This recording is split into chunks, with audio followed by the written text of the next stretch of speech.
Okay, hi guys. Welcome back to my channel. Welcome to another podcast episode, okay? This episode, I want to specifically be talking about people to watch out for. You need to carefully invest your energy in the people around you because I genuinely believe that we are defined by the 5 people that we surround ourselves with because we humans are very social creatures, okay? We absorb from others. This neuroscientist says that our brains are wired for socializing. They have evolved to thrive on connections with others, which greatly impact our well-being and personal development. Our need for socializing is considered a primary necessity, similar to basic needs such as eating and sleeping. Here goes. Surrounding ourselves with positive and constructive individuals can aid us in developing similar behavior patterns. Conversely, negative and destructive relationships can have the opposite effect. Hence, if you build relationships with like-minded people who are successful, also very, very motivated and very positive, you yourself are going to become like that as well. We are social creatures. We are impacted by our environment. The person I am today is one due to my own self-reflection, but also due to the people around me. Being surrounded by confident girls makes me confident. People who are not that confident, they put you down because they project it onto you. But a very confident, secure girl will be like, yeah, girl, go off, because they don't view you as a competition. Especially in female friendships, a lot of the toxic traits are due to internalized misogyny. It's a very sad thing to say, and I think some of us don't even realize that, which I think is so important that we acknowledge it so we can fix it, because you cannot fix an issue if you do not acknowledge it, right? In the same article, they had this exercise, okay? So when you think about the person you want to be, the people around you should be similar to who you want to become. I don't mean like you copy and paste, but if you want to be a confident person and you want to be a disciplined person, you should surround yourself with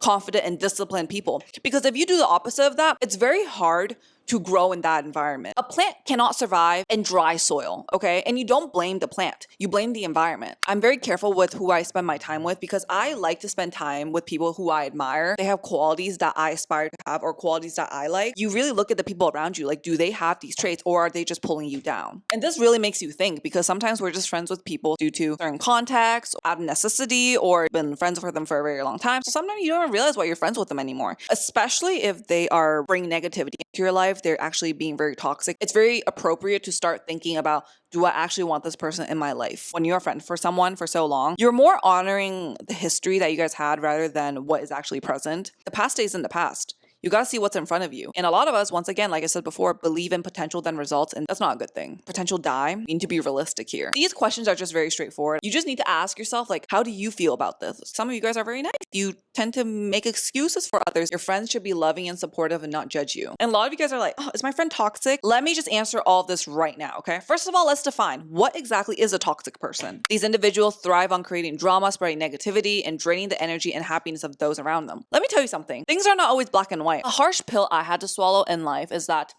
there's no such thing as a bad person or a good person. There's just gray people. Some people are more bad than good. Some people are more good than bad. Just because we say that they're a toxic person, they're not good for your mental health, doesn't automatically mean that they are just a horrible, horrible person. I'm sure they have done amazing things for you. They are good for you on some aspects. They have done things in the past that really made you happy, because why else would you be friends with them, right? You know, you have to weigh the pros and cons, especially ex-friends of mine. When I think about them, there were pros. It's not all just bad, but there are just some bad things I just cannot take. They were saying that like toxic people can be categorized into 3 groups, okay? This is very interesting because I never really thought of it like that, and this author puts it in a really good way. This is a person whom you know forever. Maybe you went to elementary school together or you were neighbors growing up. Now you feel guilty ending the relationship. I think a lot of us are friends with people just out of obligation. I get it. I really valued a period of time that I've been friends with someone. It's just something so precious. You get to grow up together. We also need to accept the fact that people change, people evolve. That is just natural human nature. I think us as humans, we just want them to stay a certain way. You and I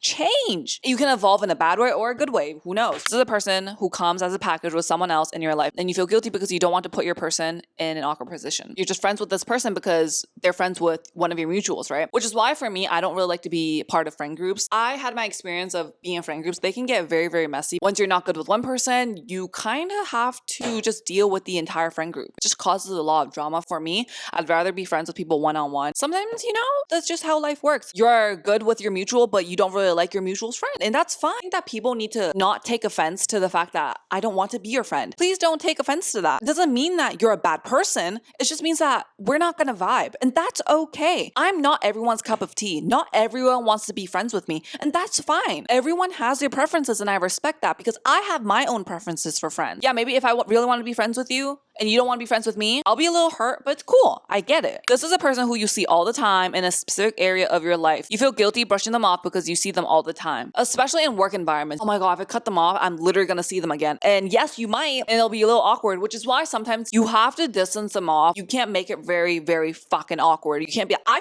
fucking hate your guts. You do XYZ. I really fucking hate you, especially in the work environment. We got to stay professional, right? Like, we can't be acting like animals. You might be like, well, it doesn't really matter. Like, I don't mind having toxic friends. Since you're watching this video, it clearly affects you. Having toxic friends can really affect your mental health. Trust me, I've been there. It can affect you mentally, emotionally, and maybe even physically. It is very important to address these things to really just protect yourself. It can really decrease your self-esteem because you don't get the type of support that you need within a community. When you don't really feel like you're worthy, it can impact your day-to-day life. It can impact the moment you wake up to when you go to bed. It's not a good feeling to have because we as human beings, we need to feel like we're worthy. Some people are just energy vampires. They make you emotionally exhausted. When you're emotionally exhausted, you can't really do anything in life. To maintain a toxic relationship, you need energy. It can really impact your everyday life, such as going to work, investing in energy with other relationships that you have. You can't really focus at all because you're just constantly super focused on how do I deal with this toxic friend. Toxic people can be very manipulative, okay? They can get you to act in a certain way. They can guilt trip you. It can isolate you from your friends and family. We need to be socializing with others. Like, yeah, sometimes like we need some time to just isolate and really just think. There's a very thin line that can easily become very self-destructive as well. My life motto is always that when you eliminate toxic people in your life, it enhances your life. Your life becomes way better 100%. Going back to the question of you guys asking me, Via, is this a toxic person? You really need to just ask yourself, how does this make you feel? You gotta really sit with yourself and stop making excuses for them and just ask yourself,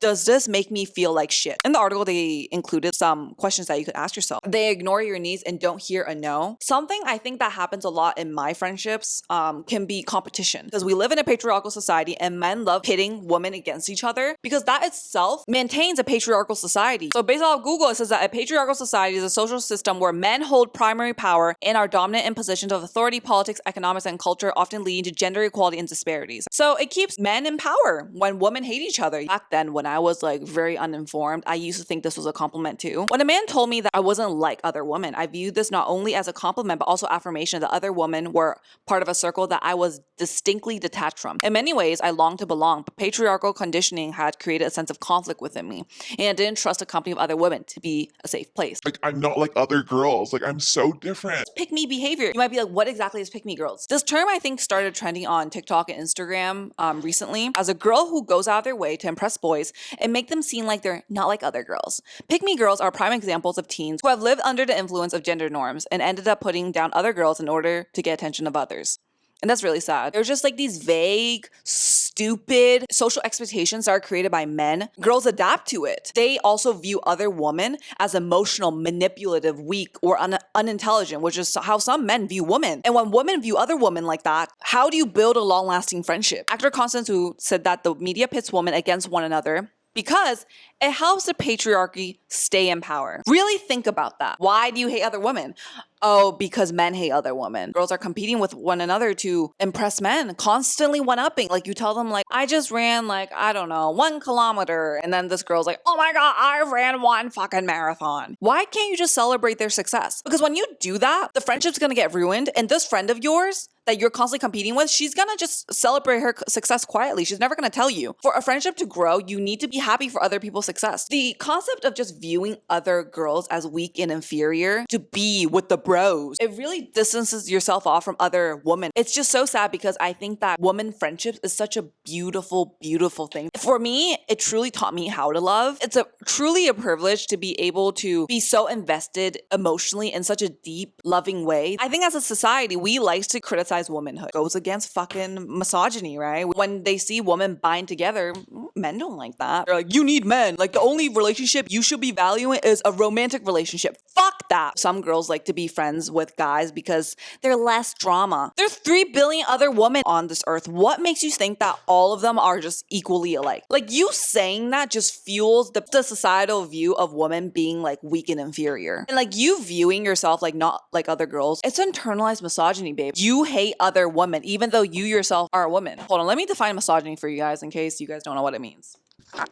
Misogyny is a hatred of or prejudice against women or girls, often manifested as discrimination, hostility, or violence. They love telling women, get married, have kids, because misogyny tells women that the most enriching relationship they can have in their life is a romantic relationship with a man. Why is the happily ever after always with a man? Why can't platonic relationship mean just as much? I give a lot to my friends, you know? So I believe people like me exist. I do have a lot of love to give to others. Hence, I'm gonna keep my standards high in my friendships and in my romantic relationships. How I treat my friends, most men cannot do that. My standards stay high because I exist. If I exist, there are someone in this goddamn universe that exists just like me. We cannot protect ourselves fully when you are going into a relationship such as friendships. There are risks with getting your heart broken in every single relationship. This is another gift that comes with aging, the ability to see how a patriarchal culture encourages division amongst women and the experience and wisdom to choose unity instead. Which is why I'm making this video, because I think this sort of thinking,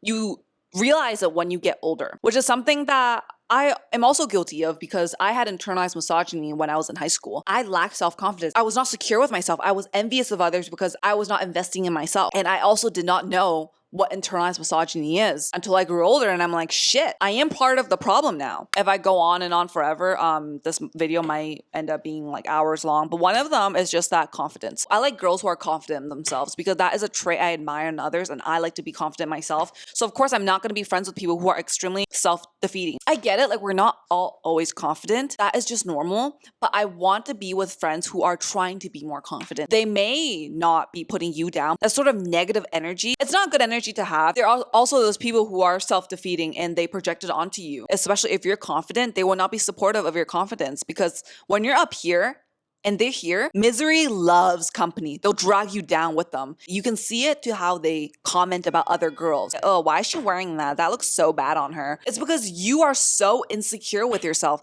That's why you're judging another girl. Another thing is just people who never take accountability. I get it. There are really shitty people out there. You are just being done wrong. Like there are instances where we ourselves did something wrong. And I think it's very important for us to just acknowledge it instead of just constantly blaming others. You can tell by seeing how they talk about the past, how they talk about their ex-friends, and also just trauma dumping you. That's also just not a good sign either. You guys don't have anything in common besides just trauma. You just get super close, and after some time, you realize that, oh my god, this person's not who I think they are. That's why it takes time to get to know someone, which is why you slowly get to know people. I used to try to get to know people so fast because I always think that I can read people really well, but the thing is that you don't. People take time to get to know. You need to let time decide. Going back to like people never taking accountability, you can also see they never admit their wrongs or like anything bad about themselves. Because for me, when I look back at my past relationship, I definitely did some things wrong. You know, I was very immature. I didn't like communicating. I had a fear of being vulnerable. So when I'm vulnerable, I just immediately pull away. And these are just still things I try to work on. Just constantly being the victim in all sorts of situations is just exhausting. Also, just like people who lack initiative, I don't really like that. They show little to no effort in trying to improve themselves. They'll just come to you and just be complaining and complaining and complaining, but they do absolutely nothing to improve it. And then they come back to you and just complaining and complaining and complaining. It fucks with our quality time. Because like, if I'm giving you advice and I'm listening to your problems, yes, I would love to listen to you as a friend, but you need to also better yourself as well. Like you're not bettering yourself, you're just constantly complaining and complaining. You're gonna stay in that same exact spot. Lastly, like I said before, gossiping, especially people who just out people's business left and right, especially if it's like our mutual friend. Obviously, it's a red flag when they're saying something negative about their friends. It doesn't even have to be something very, very negative. It's just telling people's business to me. I do not need to know that. And I realize some people, they get off on that. They like to show that they know certain things about certain people because it makes them seem very important. And this shows a lack of confidence. Why else do you need to constantly prove yourself that you know things about Bob? Why do I care? If you are at a table and you're just constantly gossiping about others, why? Why is my goddamn name in your fucking mouth? Because you yourself are not interesting. You are not interesting and you have nothing to provide to the table because the person that you're sitting in front of are not interested in you.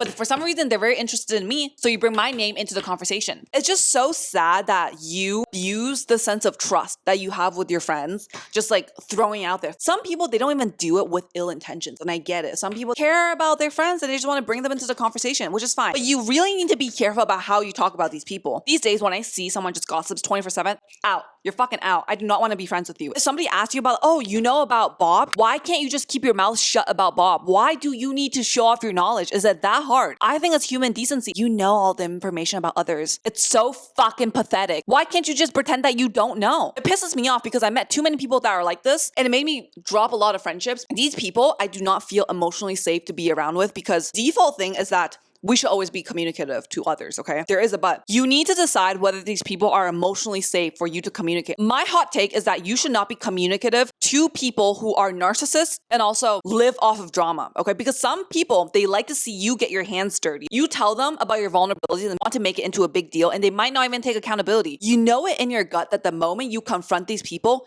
you have to have evidence. You have to have goddamn evidence stacked up to explain how you feel. A real friend should just take your emotions as given. I'm sorry I made you feel that way. I'm already hurt. I'm already exhausted. And I have to create a list of evidence to back up. Like, are we in court? Next question is, how do you walk away from toxicity, right? First of all, you need to acknowledge it. You need to acknowledge like, if this friend is toxic, and it takes time to get to know. And then you need to set boundaries, okay? Like I said before, it depends on if they're emotionally safe to be around with. Because some people, they might not be manipulative and they're willing to change and listen to you. Then you can communicate with them. Telling how someone hurts you is a very vulnerable thing, and it's very scary to do, right? Some people who are narcissistic, they will never understand. So you should just save your energy and walk away. And from my experience, people who are very narcissistic, they do not change, okay? It's very hard for anyone to change. And some people might disagree with me. Some people might be like, oh, well, everyone deserves an explanation. You own this much in a friendship.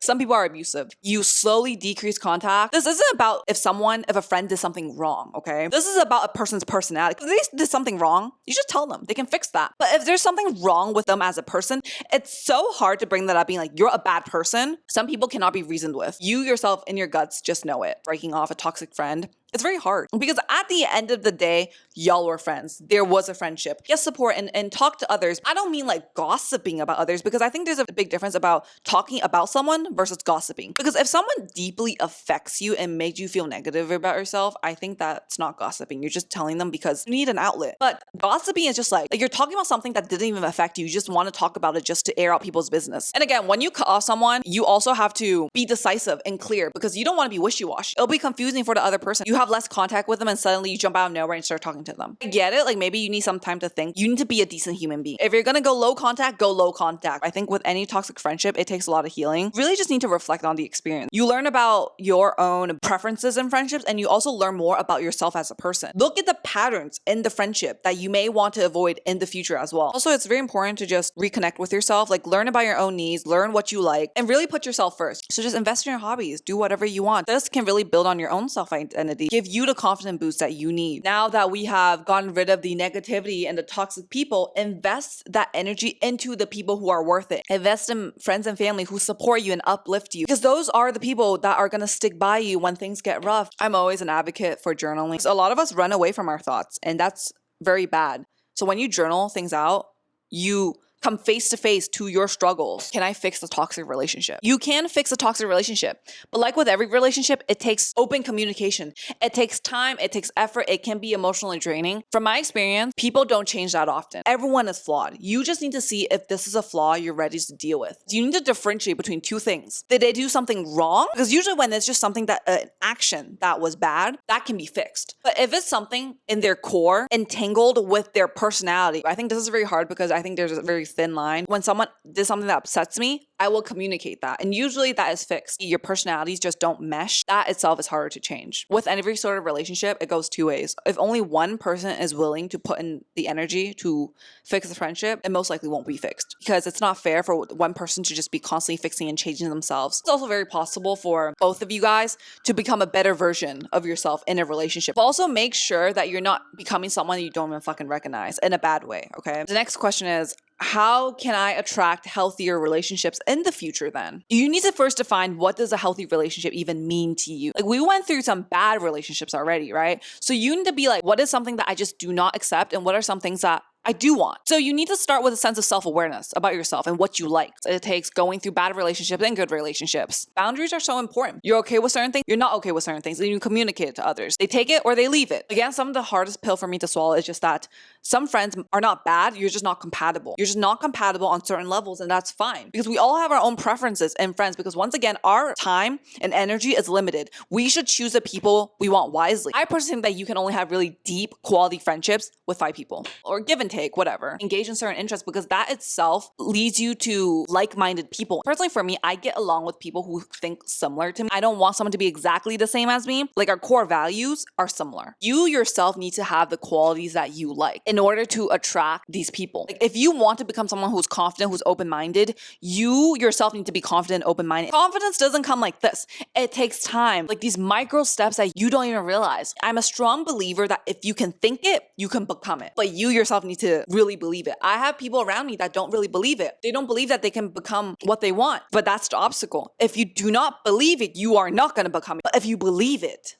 and you think about it all the time, you execute it, little tiny steps, you become it. You fully embody what you think. And that makes you unstoppable. And for a while, for me, I was losing that confidence. But recently, I feel like I've gained it back after doing a lot of self-reflection. And maybe it's because I have senile depression and the weather's getting fucking warm. And I'm like, shit, I can literally accomplish anything that I freaking want. That is basically what I wanted to talk about for this episode. I think I covered a more surface level of people that you should probably avoid and watch out. I can go on for hours. I can make a part 2 if you guys want to see it. Friends and the people around you really make life worth living. When we're younger, it's harder to control your environment. Now that I'm literally a 24-year-old adult, I have more control over my environment. So for those of you guys who are younger, I get it. I've been there. It's harder, but as you get older, things gets better. Trust me. Anyways, I hope you guys enjoyed this podcast episode. Let me know what you guys think. I'll see you guys soon. I honestly don't have a fixed schedule for these podcasts yet, but I will try to upload as frequently as possible. But yeah, anyways, I love you guys, and I'll see you guys all very, very soon, okay? Bye!